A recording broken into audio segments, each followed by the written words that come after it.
soo dhawaada kuna soo dhawaada channelka Roman Media magaciiguna waa Cabbaas Mustaf waxaan maanta muuqaalkeena ku soo qadan doonaa 100 sano ka hor dadku sida ay ahaayeen tiradooda iyo maanta sida ay yihiin ina like sarti videogan wuxuu naga saacidi karaa YouTube-ka inuu dad badan gaarsiiyo 100 sano ka hor tirada dadka xilliga dunida ku noolaayeen waxay ahaayeen 1.7 bilyan waa guud ahaan dadka xilliga dunida ku noolaa maanta waxa ku nool dunida 7.8 bilyan waxa ku siyaaday boqolkaas sano 6 bilyan oo qof dad kor u dhaafaya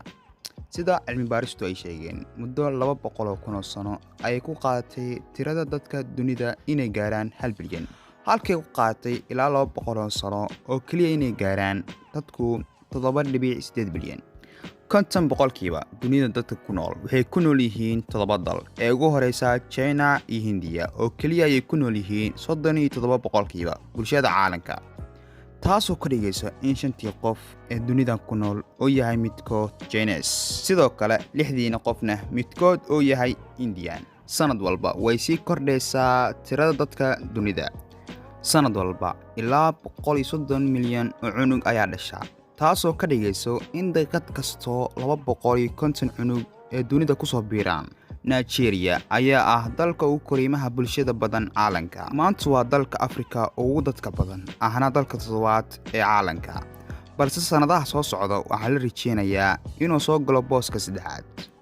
Shiinuhu muddo 5 sano ayuu yahay dalka ugu dadka badan caalamka balse sanadaha soo socda oo ku beegan ugu dambeyn sanada 2023 India ayaa noqon doonto dalka ugu badan dadka caalamka waxa xusid mudan in Hindiya ay ka dad badan tahay isku dar qaaradda Europe iyo Latin America ama guud ahaan qaaradda Afrika ayaa ah qaaradda ay korayaan tirada dadkeedu maanta waxa ku nool ku dhawaad inta ku nool Europe labadeed halka Europe ay hoos u dhac bulsho wajahayso Poland 100 sano ka hor waxay ahayd 34 milyan maanta waxa ku nool 37 milyan oo kaliya halka ay Masar 100 sano ka hor ay ahayd 20 milyan maanta ay tahay 102 milyan dhanka ragga iyo haweenka dunida ku nool wali waxa badan ragga dunida ku nool labku wuxuu yahay tirada guud ee caalamka 50.6 boqolkiiba halka dhidigu yahay 49.4 boqolkiiba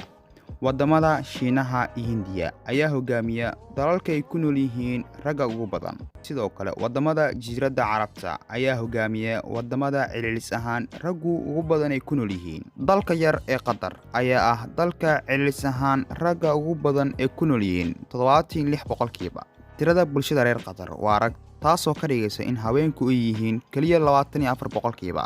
halka Estonia ay tahay dal 60 boqolkiiba dadkiisu haweenay yihiin sidoo kale dalkeeni Soomaaliya ayaa isna ka mid ah wadamada haweenku ay ku badan yihiin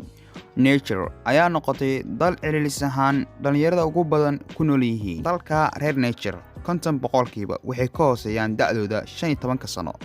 waana dal ay ku nool yihiin haweenka ugu xadida dhalmada sare ee caalamka sidoo kale xadida cimriga aadamaha ayaa qiyaas ahaan maanta maraya 70 sano